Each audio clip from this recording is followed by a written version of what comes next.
I said I'm a conversationalist. But what people are upset about is that for some reason people come to me and I don't look at them with judgy eyes. I have no predetermined notion or preconceived notion, and they open up to me. Right. That's what they're upset about.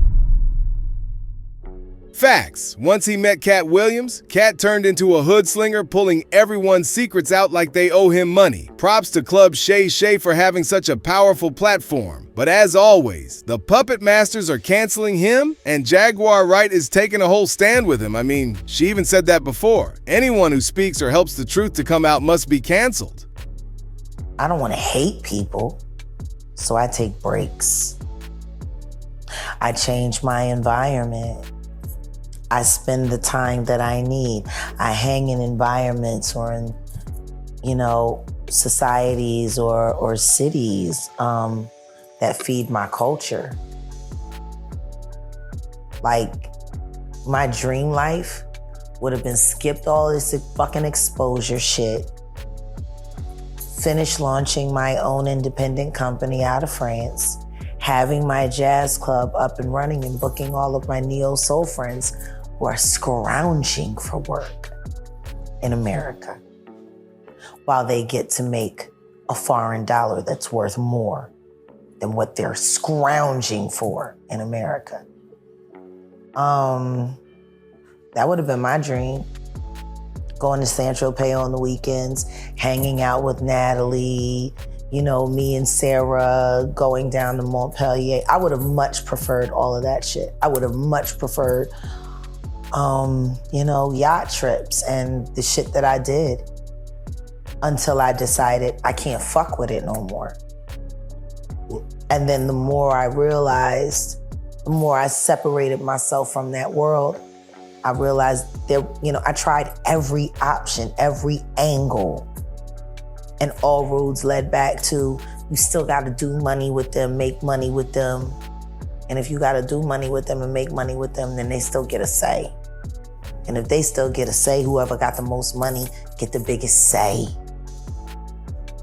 And you just a rat in a maze with no doors. It's pathetic.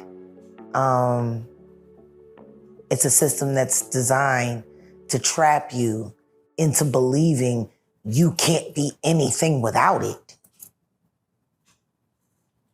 I mean, I don't know how many people I know that have done really, really, really, really, really compromising shit to get a record deal. And I knew that it was never happening. Wanna know why? Wanna know how I knew those deals was never happening? Because as an intern, I must have, when I would go into the studios and take out the trash, on average, I was throwing away 300 to 500 demos a week. 300 to 500 a week. Not even cracked open. Promo pictures in the trash with it. Now imagine what that looks like for me as an up and coming artist, trying to find my way, my niche, and knowing that every moment I got, I'm lucky because I could have been one of those motherfuckers whose shit was in the trash. More importantly, on a few occasions, I probably was and didn't even know it. Now, this is back in the day where you couldn't just pick up your iPhone and get GarageBand. No, we had to put in work. Imagine being a 16-year-old single mom and you're working 2 jobs, you graduate from high school early, you're providing for your kid, but you're still paying for studio time from the local studio motherfucker who's robbing you blind for sub-fucking par work. You pay him for a mixed down fucking demo and you get some shit that don't sound no different than the shit you put down. Now you done spent, back in them days, $25 an hour. You gotta book 4 hours. This nigga getting a bean out you off top. Whether he's a good engineer or not. Just because he got the equipment in his basement. That's a fucking hustle. Repeat that 20 times. Man. He getting a bean off you no matter what. That's how it is in the music business, or shall I say, the entertainment business, because even TV hosts and journalists are not spared. Whether you like the product or not, what the fuck you gonna tell them? Unrecorded? Now, you gotta take his mistake to a better engineer. Because what the fuck where you selling this shit? Now the better engineer tells you, well, you know, it's gonna be like 50 an hour. Cause now I gotta go back and I gotta clean up all this shit. I'm gonna have to relay this. I'm gonna have to put it through Pro Tools. You know what I mean? It's real. I really should be charging you like 75, but he fucked you, so you know what I mean? I'll do it for 50. And guess what? You gotta book that shit out of the block too. And he's charging 8-hour blocks to fix this nigga shit that you already paid for that you can't use. Now you're $750 in the hole for a song that you haven't even mass produced yet, because you still gotta get it mastered. That's another $250. Now imagine all your hopes and dreams. You're making $500 a week. You just spent $1,000. And you ain't even paid for your promo pictures yet. Gotta have a promo picture with a bio to go with the CD or the cassette tape or the DAT tape. That's what it was like for us. Now you gotta sit there and pray he's not a fucking pervert. You gotta pray he doesn't have cameras in the dressing room. You gotta pray that he doesn't grab your tit again to let you know that you need to drop your shirt a little bit more. But this is the guy that everybody goes to. This is the guy that's approved. This is the guy that they don't wanna see anybody else's work but him. So, you know, hopefully you avoid being sexually harassed or assaulted. Now you $2,000 in. And you go up to that company and you sit with these motherfuckers. And they smile and they listen to your shit in front of you and they tell you, yeah, well, you know, we about to start signing again. Yo, I feel you, kid. Yo, this shit is dope. Yo, man, this shit is... Yeah, you walking out on top of the world. And before you turn the fucking corner after you close the door, they're calling you every fucking thing but a child of God and fucking throwing your shit in the trash. And no one's ever gonna hear it. Imagine how many millions of motherfucking people have that experience. Over 800,000 artists are signed every year worldwide, and yet your list of celebrities is less than 250. Out of that, maybe 10 of them will become superstars, megastars. Tell me something. How many of their best rivals ended up in the trash? How many motherfuckers had that gift and that ability and they went to that label and they said, we're gonna sign you, we're gonna promote you, and we're gonna do this, knowing they're never gonna do anything. They're gonna put you on the fucking shelf because Clive Davis paid them to sign you so you'd be stuck. And for a favor from him later. Maybe a nomination for a Grammy. Imagine that. You're trapped in that fucking deal. Better yet, let me put a face to it. Bobby Sessions. Close to home. That's not close to home. That's fucking bullseye. Anyone who speaks out gets 3 shots. They try to cancel him. If didn't work, then prison. If that also slid, then a bullet would close the case. What happened to Bobby Sessions? 8 years ago, he was supposed to be the hottest thing out of Dallas. Everything was great. Everything was wonderful. He was being looked at. He was actually almost saw as a rival for Big Sean at one point. Got signed to Def Jam. Def Jam. Bobby Sessions. That should have been an easy win. Community activist. Had his sexy on, hung in the right crowds. Where's Bobby Sessions? Def Jam recording artist.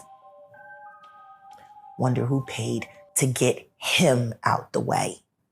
Because that motherfucker was on fire until he put his name on that paper. Somebody tell me I'm lying. So, How many artists were very promising until they went to fucking Erykah Badu's goddamn healing house? how many? Ooh.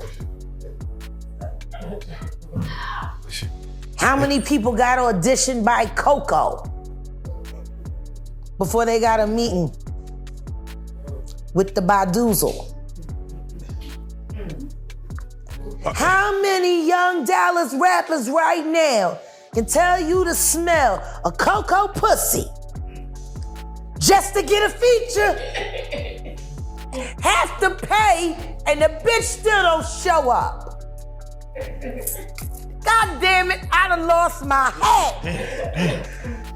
I mean, are we just sheep out here? Everybody know the rope-a-dope with the right sisters. So, all right, Jen. They've been robbing every fucking young rapper on South Dallas. Word on my mama, yo. On my mama, dead or alive. Center? She done ran through at least, you listen to me, she said Coco first. You know my sister really wanna work with you. On some fucking, y'all be fire heartbeat shit. Nigga, this shit is wild out here, G. And they be young bulls too. Yo, let's go down to the Big T and look at some grills. Oh, no. Oh, man. Okay, so... What would you do for a cash? So, Jack, stay right there because... I'm telling you, these niggas is thirsty. I don't understand it, but it is what it is. Stay right there. Fuck it. Just today. Yeah. Y'all know I ain't lying. Yeah, just today. Them niggas get younger and younger every year. The last nigga she had over there at the Big T was what, 28? Young. We don't know age, but young. But young. She older than me. Damn. I'm 47. Okay. She older than me. That nigga 28. You know they could cancel anyone anytime, just like they did Diddy. Who's their power to get sexual favors, you feel? 85% of them, maybe 90. God, it's a lot. It's a lot. So is there anyone that you know that has integrity inside of the music industry? Yes, there are many people that I know. Unfortunately, most of the ones that I would tell you are dead, or you just wouldn't know them. And would you say they possess any real power, or are the ones who are more so? You got to understand how it works. Okay. First things first, I'm gonna tell you where the whole shit is wrong. When it comes to talent, that is a God-given gift. It doesn't belong to us. It was given to us from Source. And guess what? It was given for free. Not one of us who are gifted on this planet have ever had to sign a contract with God for permission to use our gift. Amen. Ever. But you gotta sign a whole lot of contracts with the devil. Oh, shit. Whole lot of contracts. Contract for everything with the devil. Contract for your life. Contract for your death. Contract for what you believe in. Contract to not believe in what you believe in. Better yet, pay you double if you say some shit you know is bullshit. Push it, sell it, make it work. Look at Coco Jones. Yeah. Ain't that something? And yet, Tweet can't even give a fair share. She can't even get a fair share. No, right, that's right. Where is Tweet and Coco Jones any different? Or is it just a replacement? Better yet, October London? Oh yeah, October London. Fabulous. What does that do to Raheem Devon's longevity now? Replacement. Little Kim is still alive, can still perform very well. Still spit, still write, still hold down the show. She was doing that little dance that was kind of leaning. Whatever it is, it's still better than Mary J. Blige. Hey, hey. Whatever it is. And yet, Onika was invented to replace her. Invented? See how this works?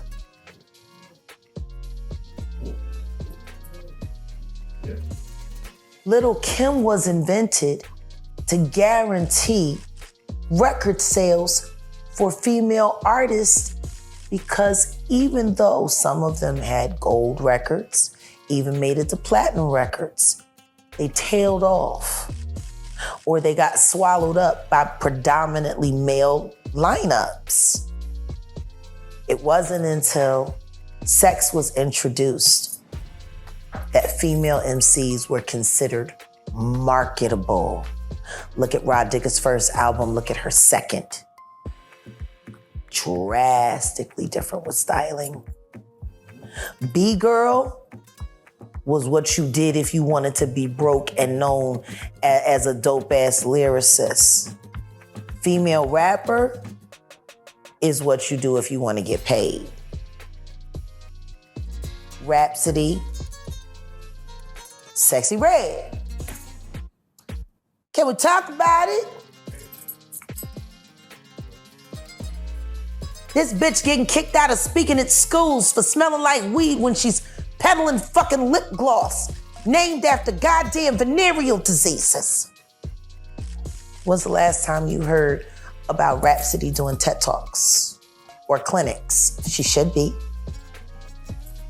They won't even give her speaking engagements at college when she's probably smarter than a lot of the professors they have on staff. You know, we could talk about Tierra Whack and why, if they would just let her run, she would have totally replaced Missy and nobody would have ever missed her. It's funny, when Missy was very sick, Tierra was starting to thrive. She did this awesome project about, 7 years ago? She took all of her songs and she broke them down into 1-minute shorts. And then she made a video for each short and then turned that into a mini mega video album. It was awesome. And when it was just about to peak and go through the roof, all the next thing you know, it just kind of disappeared. Tested well, did well. She should already have a diamond album. Why am I saying all of this to you and you're looking at me like you've never heard the name Tierra Whack?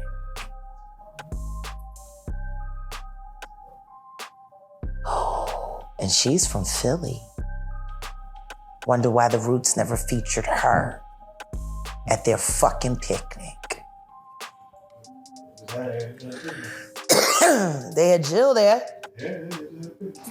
Sitting there finally admitting the story of how Amir played her like a whack-ass bitch because she thought her ass was gonna be on Power 99 Monday morning, and it was Erica Wright singing her lyrics and pretending like she wrote it, and Amir co-signed it.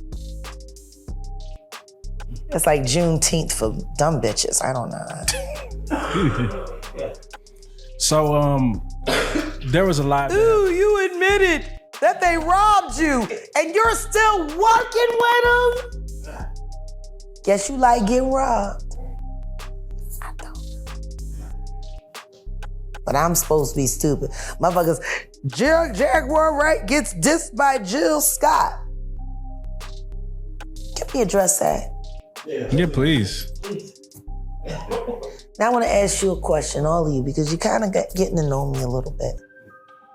When you hear thumbnails like that, what do you think I would say? Shannon Sharpe, who has been a prominent figure in sports commentary, has faced increased scrutiny and criticism following his departure from the show Undisputed. You don't face it. What would be a typical Jag response to Jill Scott? This is Jaguar Wright on stage. You would know something about her that we don't know. No, I would simply say, no. Christopher Williams tried it too. It'll have the same effect. You a trash ass whore. You and I both know that. But just to prove that at one point in time I cared about you, I'm gonna share 2 stories with you. And this is me talking to you, Jill, directly. After all this time, since you wanna use me for clout, let me get you a little clarity. I was your friend, bitch. You did recon on me. You studied everything that I did. You studied everything that I am, and I allowed you to borrow my talents and my gifts. Never asked for an ounce of credit. Just wanted to see you win. After all that fucking and sucking in Central, all them trips to the goddamn clinic, you know, you deserve to win at something, because you certainly weren't winning at life.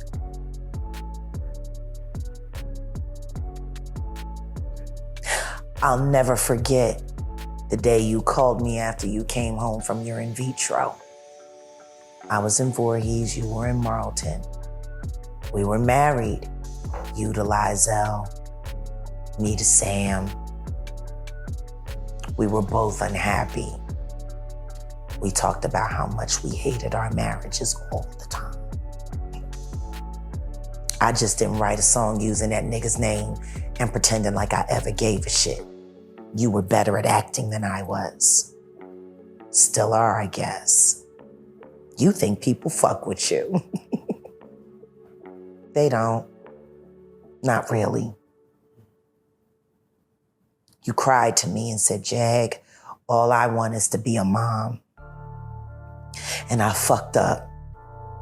And I told you, it didn't matter how many times they had to scrape your cervix. It didn't matter how many times you went through the pain. I was gonna be there for you. And I told you, you will be a mother one day. You will have a beautiful child. It will happen. Maybe not right now, but it will happen. And you cried and you said, you really believe that? And I said, Jill, I know it. Was I wrong? Now, I didn't know you was going to use a nigga that that I was dating, that I was sleeping with. I didn't know he was going to be the vehicle for your happiness. But you got John's baby. Shame you don't let him spend no time with his daddy. He's almost grown now. He'll be able to choose. I don't know, unless you use your pocketbook to keep him on a string like you do every other man in your life. Never trust a bitch that leads with her asshole and her wallet first. You and I are not the same. I enjoy what I do. You feel yourself and find no enjoyment, and we both know that. Terrence Howard at your house while you were still married to Lizelle. He loves me. Shame you didn't. We know that to be true. Another story I got for you.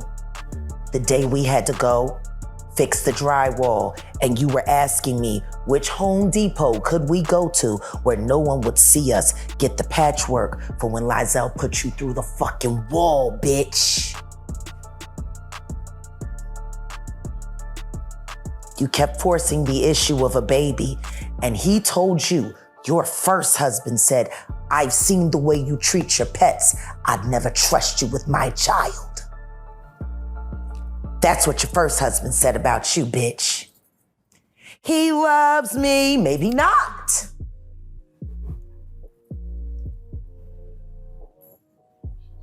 You can say whatever you want to say about me, Jillian. I could say a lot of things about you. I forgave a lot. You came from a long line of lying whores. The shit your mother used to tell you at night, 12, 13 years old, coming into your room, telling you how to suck dick, telling you how it was gonna be so great when you finally could learn how to bust a nut, telling you how to jerk yourself off so you could get into that feeling so you'd be ready for sex. Your mother turned, ooh, bitch. If Blue Bay ain't dead, this might kill her. Everybody know about y'all. Only reason you ain't act a fool in North Philly is because North Philly would have fucked you up. You waited till you got some money and moved out of town to start popping fly and hiring all your friends' ex-boyfriends so you could fuck them and brag about it. Who the fuck would be jealous of you? And who gives a fuck about what comes out of your mouth? What I will say is this, you know me, Jillian. Just like I know you know how much I hate everything you've done to all of your friends, so-called friends. What should we talk about, Plutter? Maybe your fans should know what kind of egomaniac you really are. You fucking tortured a dog over a pair of, what was it, Manola Blahniks? Your dog, Plutter, who shat in your shoe.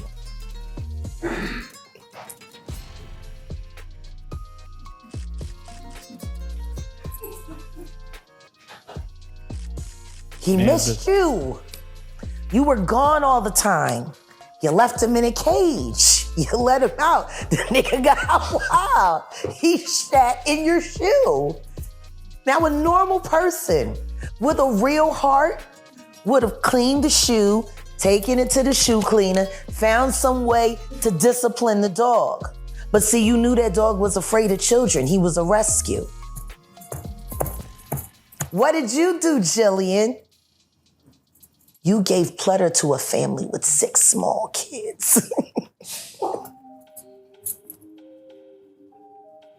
That's you, Jill. I remember the day you called me and we were talking, and I said, there's no barking, where's Plutter? I gave that little motherfucker to a family full of kids. Fuck that bitch. And you laughed and said he should have never shat in your shoe. Lizelle was right. Who would trust a person like that with children? I could kill you. Man. Right now, I could murder you. There's shit I could say that would make you never want to come outside. I know you, Jill. You want to diss me? Come on. Yeah, man. Shit. Because I promise you, bitch, you keep fucking playing with me. And I'ma say some shit so real about you, you gonna duck every time a notification bell go off on your phone. Look both ways before you cross my mind. You sitting there trying to play me with a bunch of niggas that been robbing you for years and passing you around to Tyler Perry and every fucking body else while you waiting for another why did I get married? You should know why by now. You've done it a few times.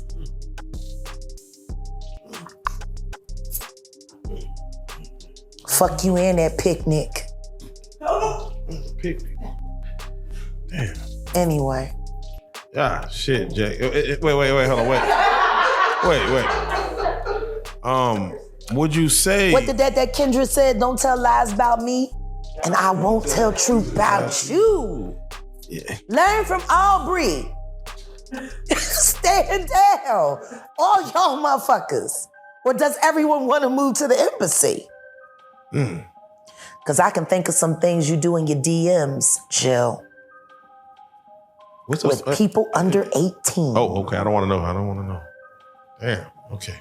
Don't get me started. Shit. I'll make you duck.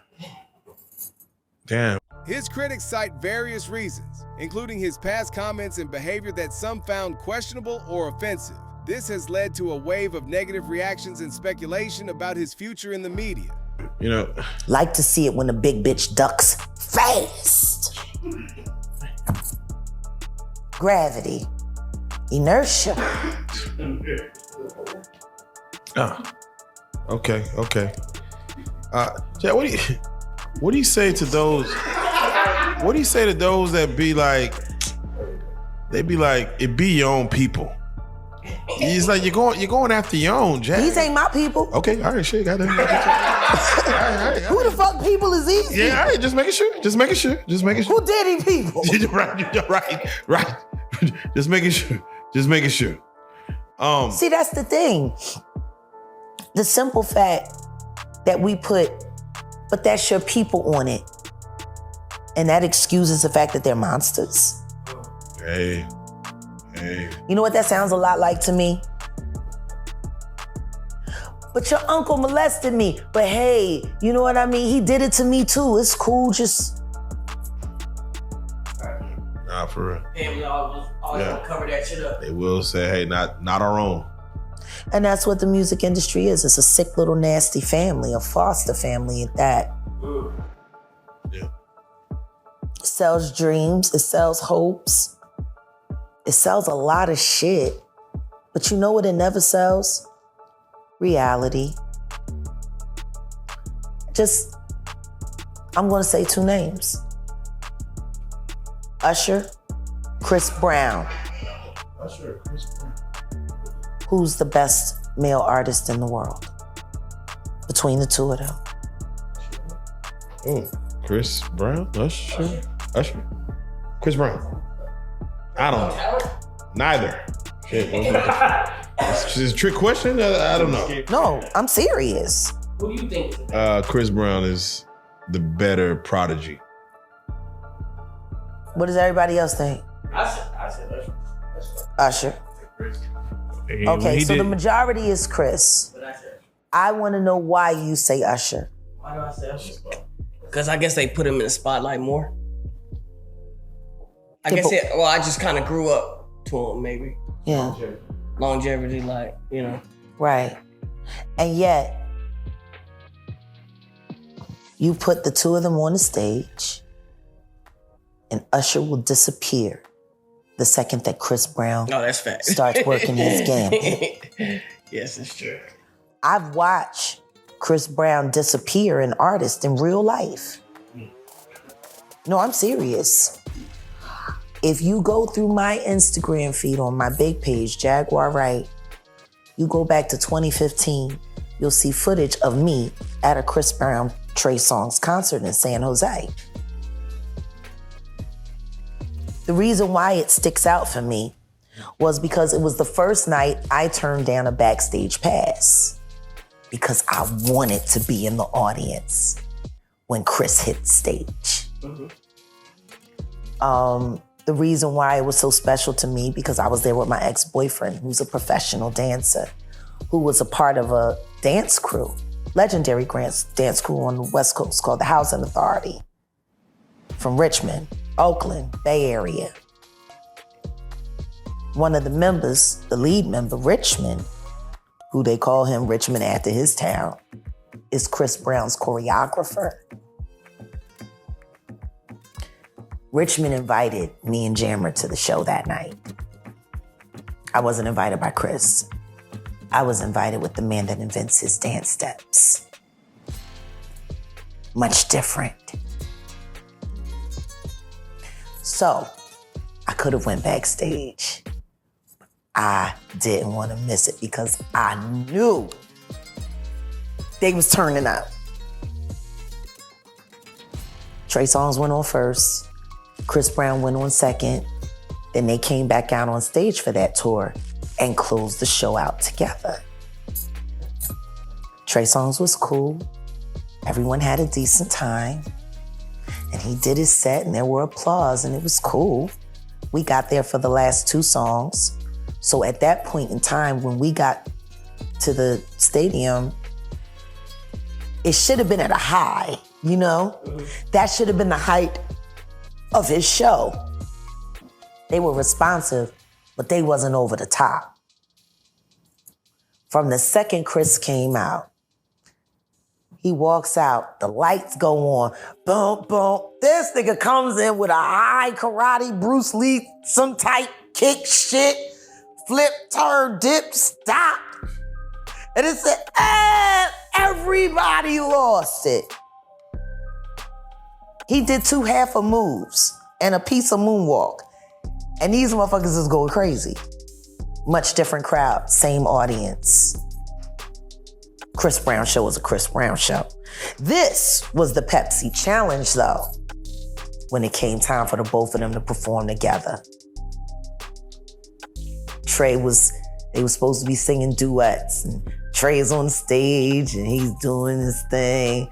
Chris is on the side of the stage laying on a bench, jumps up out of nowhere, comes down. Next thing you know, Trey Songz disappeared. Ain't nobody looking at this nigga no more. Then Chris is sitting there doing this shit. Trey's church boy to the motherfucker, you know. And Chris is sitting over here, was like, and everybody cried. like niggas was watching, you know what I mean? Their mama go to jail screaming from their song. And at the end of the night, Chris had to remind the audience to clap for Trey Songz. Imagine what a diminishing moment that night was. There was like 35,000 people there.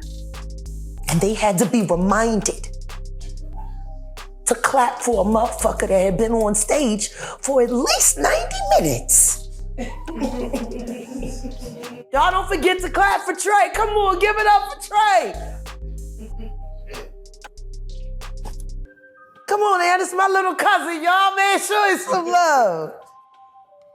Don't just, come on, man. And he wasn't even being cheeky. He was genuine. He wanted them to acknowledge him too. But the truth is, the crowd has spoken. That was a Chris Brown show. And it also was a magic act because we watched Chris Brown make a whole so-called R&B star disappear right in front of our very eyes. He didn't even move, just disappeared. He didn't even move. Now imagine what that would look like next to Usher. No different.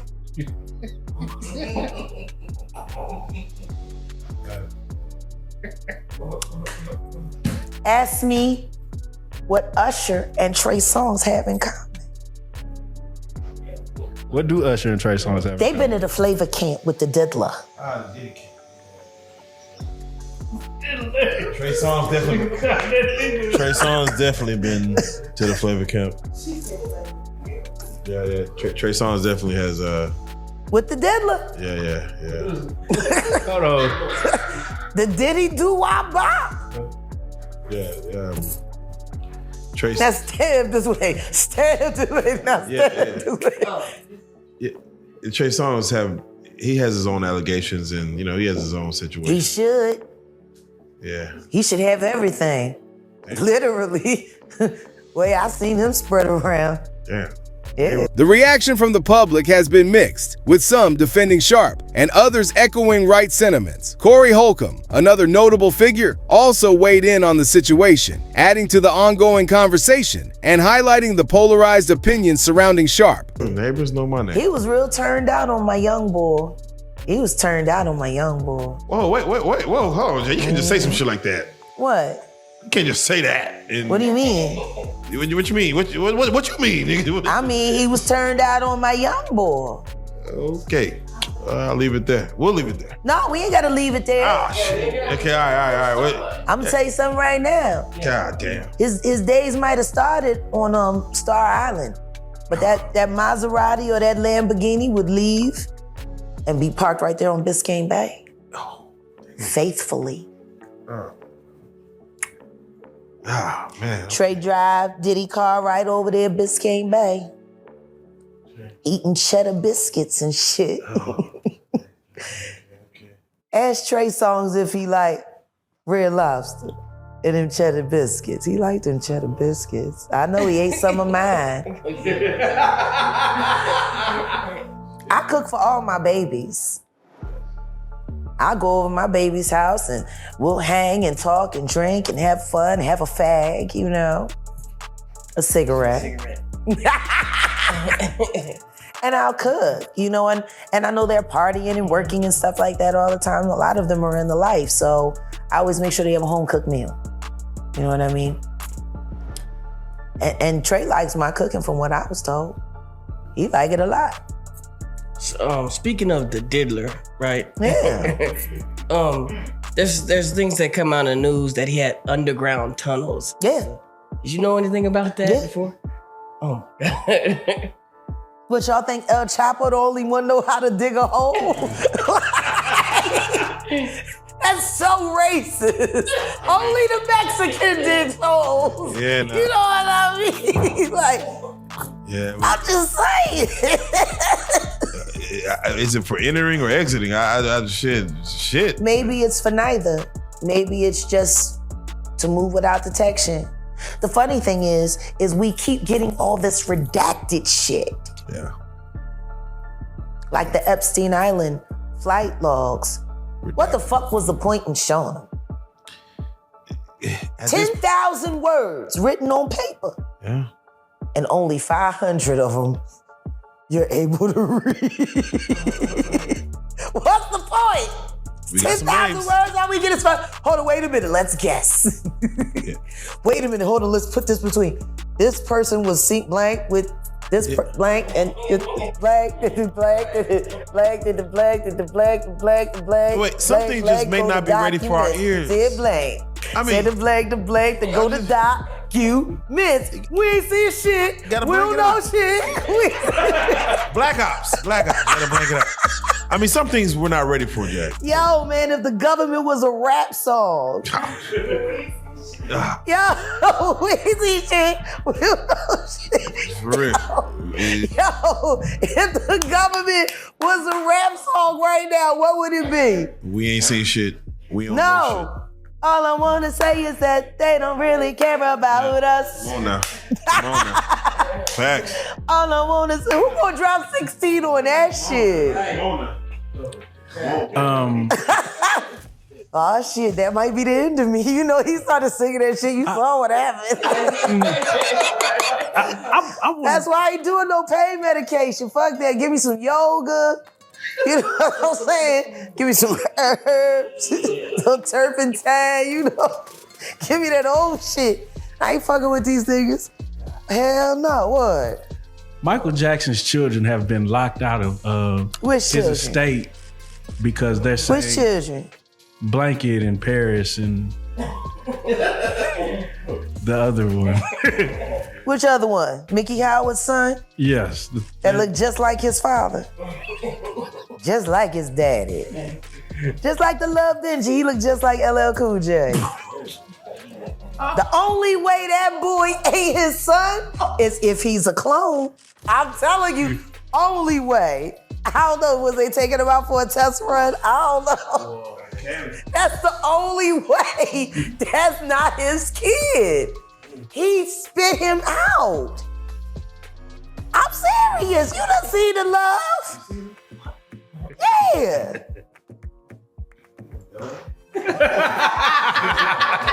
Is it your kid or is it a clone? America wants to know. I don't know what you grew them up for parts. I don't know. I mean, ain't that what Nick Cannon doing all them damn babies? I'm just saying that's what they're doing now, ain't it?